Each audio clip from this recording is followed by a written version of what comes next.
"Daddy, the girl in the trunk is asking to be let out," our 5-year-old daughter said during a quiet family drive. Her innocent voice cut through the silence, making my heart skip a beat. I turned to my husband, trying to read his reaction. His face, which had been calm a moment ago, turned pale. I couldn't tell if he was trying to play dumb or was genuinely frightened by her words. He glanced back at our daughter through the rearview mirror, his eyes wide with fear. "That's a scary thing to say," he muttered, trying to dismiss it. "You shouldn't tell such lies." I glared at him from the passenger seat, feeling a knot of suspicion tightening in my chest. "Maybe we should pull over at the rest area," I suggested, my voice sharper than I intended. It had been 6 years since we got married. I had always been supportive of my husband, even though his job kept him busy. I had been the one holding things together at home, managing everything while he focused on his career. But now, with our daughter's strange words hanging in the air, I felt a chill of uncertainty. Was something dark about to be revealed? "My name is Lisa Jackson. I married my husband, James, when I was 30 years old. He is 5 years older than me, and our relationship had always seemed solid. The year after we got married, our daughter Julia was born, bringing so much joy into our lives. She's been growing up healthy and lively, and just recently turned 5. Our family had been living busy but happy days, filled with love and laughter. How about going to the zoo next Friday?" James suggested, trying to change the mood. "Yay! I want to see the giraffes," Julia squealed with excitement, her earlier comment seemingly forgotten. I couldn't help but smile at their cheerful conversation, feeling a bit of the tension ease away. James had always been a kind and loving husband. Since we started dating, he was attentive and caring, and that didn't change after we got married and had Julia. On his days off, he would eagerly join in on family activities, playing with Julia and making her laugh. He was the perfect father, always there for us. I often thought about how lucky I was to have married him. Watching James and Julia together brought me a deep sense of happiness. Our life was good, stable, and filled with love. But little did I know, those peaceful days were about to be shattered. One day, James came home with a heavy sigh, his face looking weary and troubled. "You're being transferred to a different department?" I asked, noticing his downcast expression. "Yeah," he replied, his voice flat. "It's company policy. They want me to gain experience in different places." His words felt like the first crack in our happy life. I didn't know why, but something about this transfer made me uneasy. I could sense that there was more to the story, something James wasn't telling me, and as our daughter's strange words echoed in my mind, I couldn't shake the feeling that our lives were about to change in ways I couldn't imagine. James was being transferred to the busiest department in his company, which meant he might not be able to spend as much time with us. The news hit our family hard, especially Julia. "Daddy, are you not going to play with me anymore?" she asked, her big eyes filled with worry. James, trying his best to reassure her, gently stroked her hair and said, "I'll do my best to spend as much time with you as possible, Julia. Let's go to the zoo again sometime soon." Despite his comforting words, I could see the regret in his expression.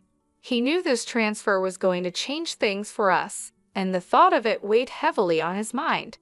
As I watched him with our daughter, a tightness grew in my chest, overwhelmed with emotions.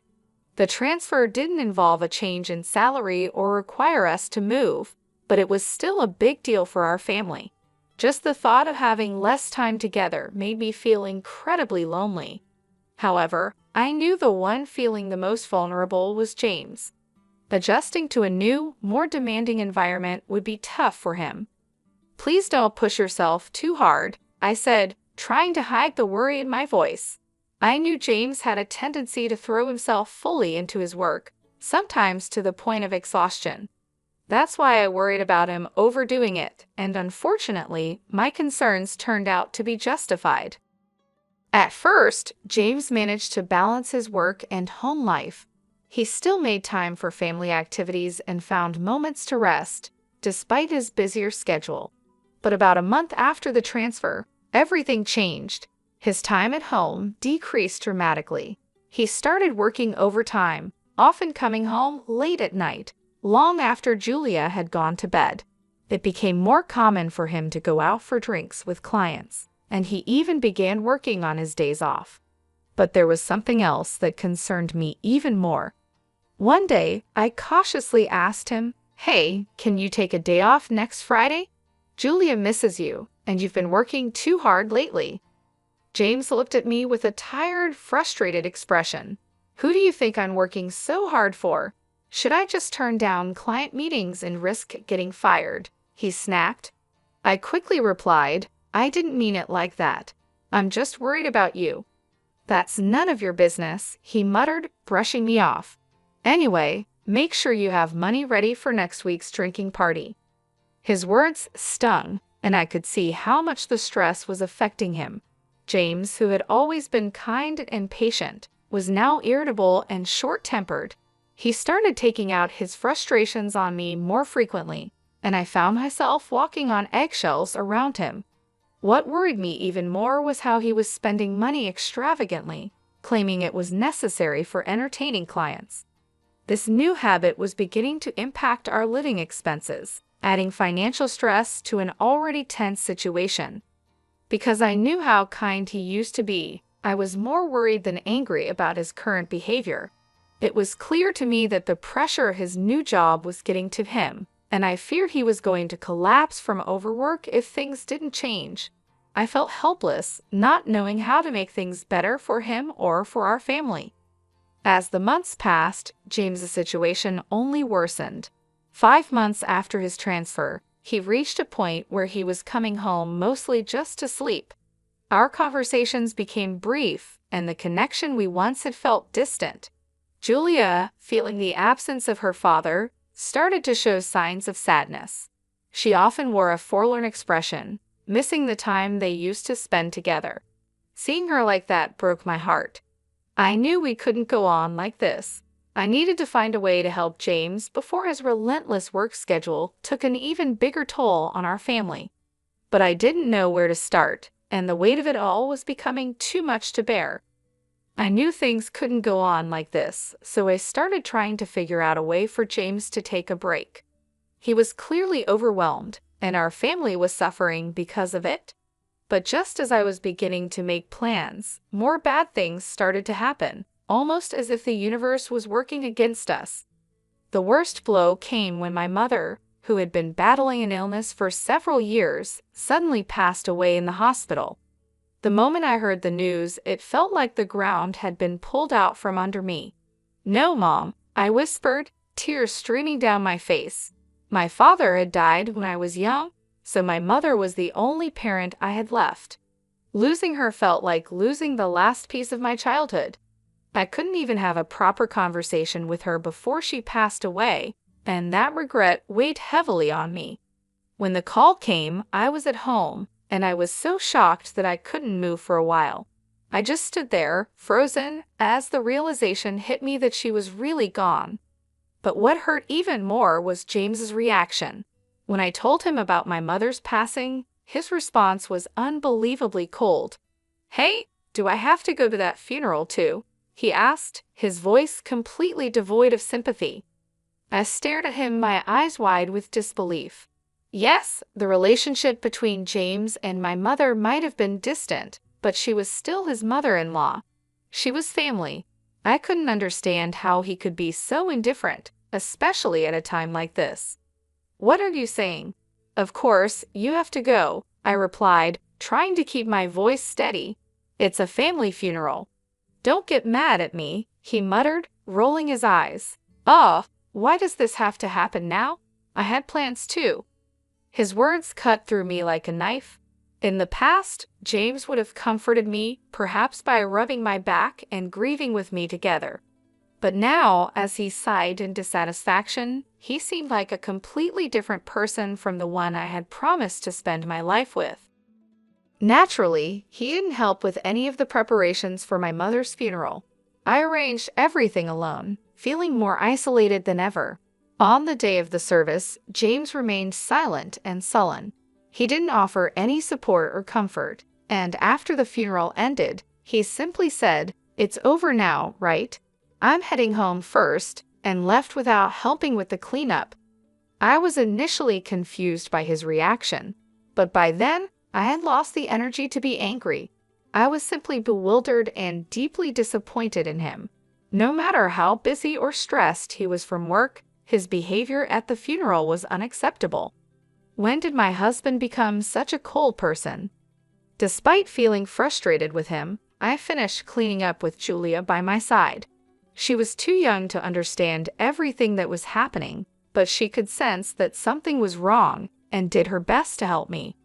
"Mom, Julia will help you," she said, her small voice bringing a bit of comfort to my aching heart. After the funeral, I decided to stop by my parents' house for a short while.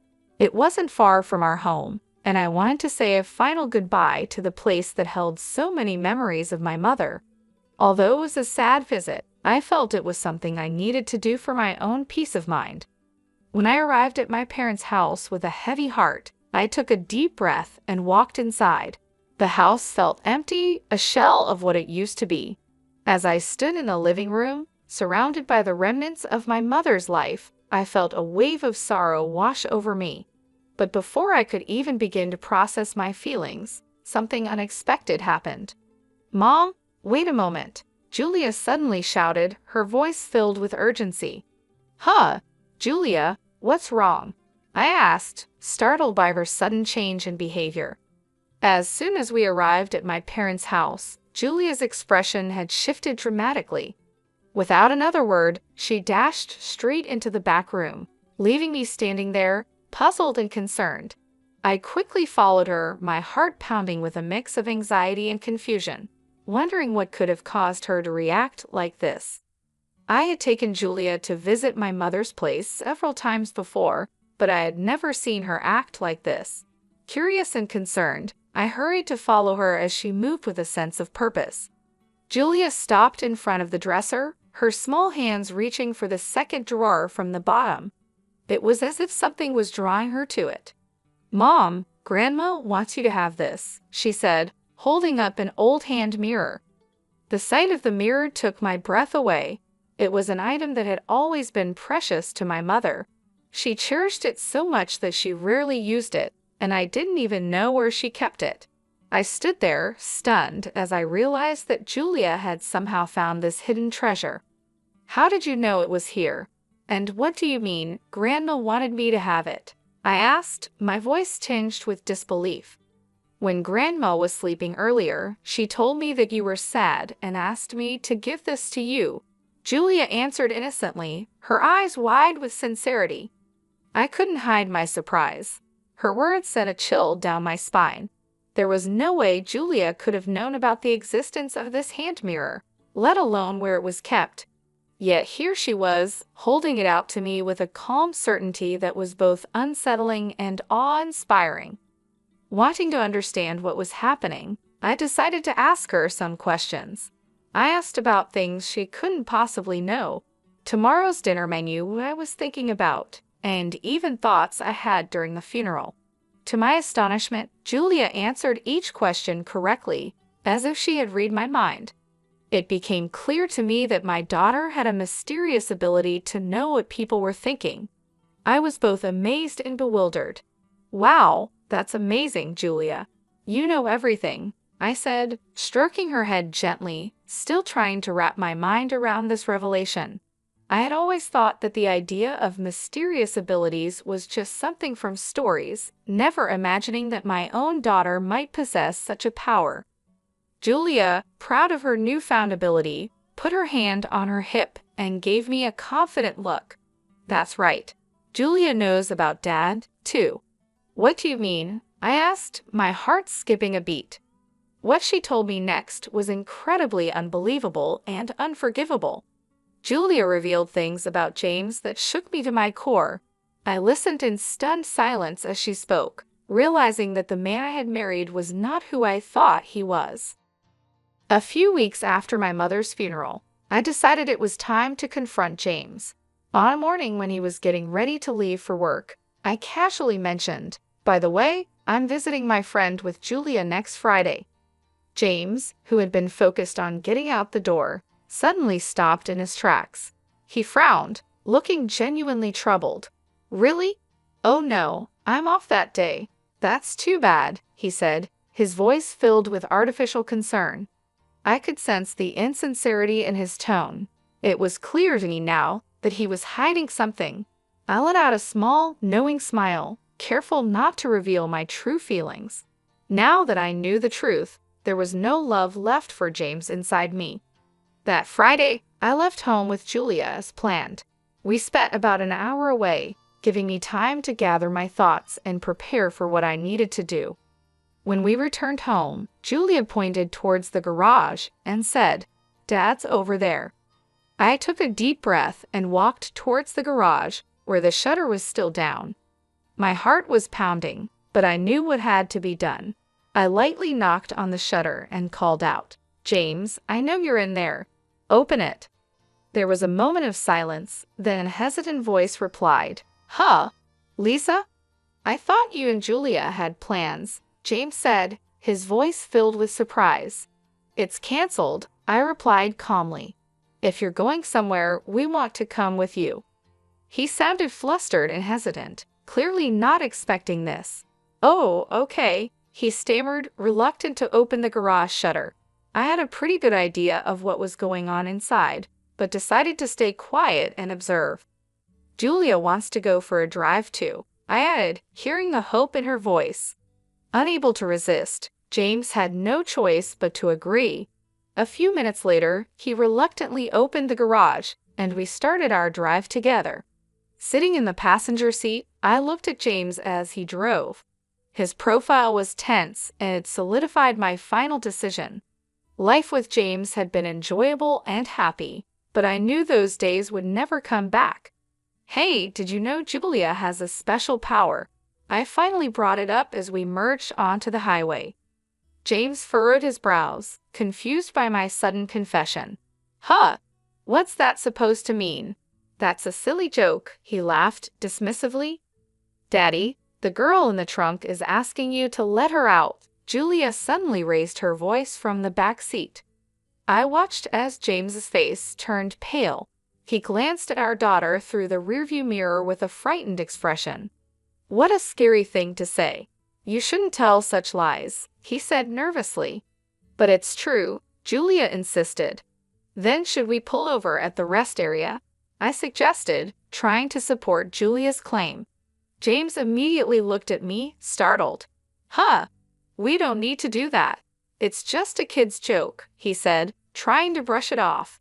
"Julia has a mysterious power, you know. Besides, it's hot today, and it could be dangerous if someone's really in there." He must have thought my suggestion made sense. After flinching and stiffening, he reluctantly headed towards the rest area with a contorted expression on his face. Upon arrival, we left Julia in the air-conditioned car and went outside to check the trunk. "I don't think there's anything in there. Come on, quickly," I urged to James, who was hesitating. Realizing he couldn't escape anymore, James nervously opened the trunk, breaking into a cold sweat. In the next moment, a young woman jumped out, her face flushed red from the heat. "I knew you were cheating," I shouted, my suspicions confirmed. The young woman, looking embarrassed and uncomfortable, stood there while James shook his head nervously. "No, it's not like that. She is a colleague from work. We were just working together," he stammered, trying to explain. "Wow, working in the trunk of our car?" I retorted sarcastically. "At the new apartment you're doing a job?" James's excuses were pathetic and unbelievable. It turned out that while Julia and I were out, James had been cheating with this woman at home. They were about to go for a drive when we returned unexpectedly, so he had no choice but to hide her in the trunk. As the woman was taken away, James seemed unable to grasp the situation fully. He kept trying to come up with more excuses, but I wasn't listening anymore. I knew our marriage was over. The trust and love we once had were gone, replaced by betrayal and lies. I looked at Julia, who was watching everything quietly from the car. I knew I had to be strong for her, to move on and build a new life without James. I laughed at how ridiculous James's lie was, standing my ground as I pulled out a piece of paper from my bag. "And what is this?" I asked, showing him the paper. It read, "Let's go on a drive date on Friday." James and the woman, Janice, turned pale when they saw it. It was no surprise they could see their flirty email exchanges printed right there. Thanks to Julia, I had found out everything. On the day of my mother's funeral at my parents' house, my daughter had told me, "Daddy has been spending a lot of time with Janice lately. I'm sad because Janice is taking Daddy away from me." After witnessing Julia's strange ability to know things, I became suspicious and decided to keep an eye on James. Sure enough, I found undeniable proof of his affair on his phone, so I had made up the fake plan to catch him in the act. "It's a shame this drive turned out this way," I said sarcastically. "It's unfair to look through my phone without permission." James protested, his body tense as he reacted to my words. His absurd remark made me burst into laughter. I had thought he was just busy with work, but it turned out he was spending time with Janice, using our money for their dates. Who exactly is being unfair here? I shot back. "By the way, I've been recording everything since we got into the car." Remembering all the wrongs James had done, I pulled out my phone from my pocket. I had secretly pressed the record button to capture everything, and the evidence I had wasn't just messages and this video. I also set up hidden cameras in our house and garage. "And Janice, I know everything about you too." Under my relentless confrontation, they both turned white as sheets. I was furious with James, but I couldn't forgive Janice either. I had thoroughly investigated my husband and figured out who she was. Janice was a 27-year-old new employee who worked with James in his new department. From the messages, it was clear she knew about me, yet she still went ahead with the affair, making her just as guilty. "Oh, sorry, Lisa," James whimpered, clearly not expecting to be cornered so perfectly. His pitiful attempt to plead with me only filled me with more disgust. I glared at both of them with all the anger I could muster. "I won't forgive either of you. Get ready to pay alimony." Hearing my firm words, and perhaps realizing their fate, both of them collapsed to their knees. After that, I divorced James. The fact that I had recorded everything and gathered all the evidence paid off. They were ordered to pay $500,000 in compensation. I was also able to get $1,000 a month in child support from my husband. But their troubles didn't stop there. I heard that news of their affair spread throughout the whole company, especially since they worked in the same department. This made things very uncomfortable for them, and eventually, they broke up. Their coworkers started to disapprove of them, and in the end, they had no choice but to resign. Now, I've heard they're struggling with the burden of the compensation payments and are left with nothing. Meanwhile, I'm enjoying peaceful days with Julia. I'm focused on giving her lots of love and support, knowing she has a special gift. I want to make sure she grows up happy and well taken care of.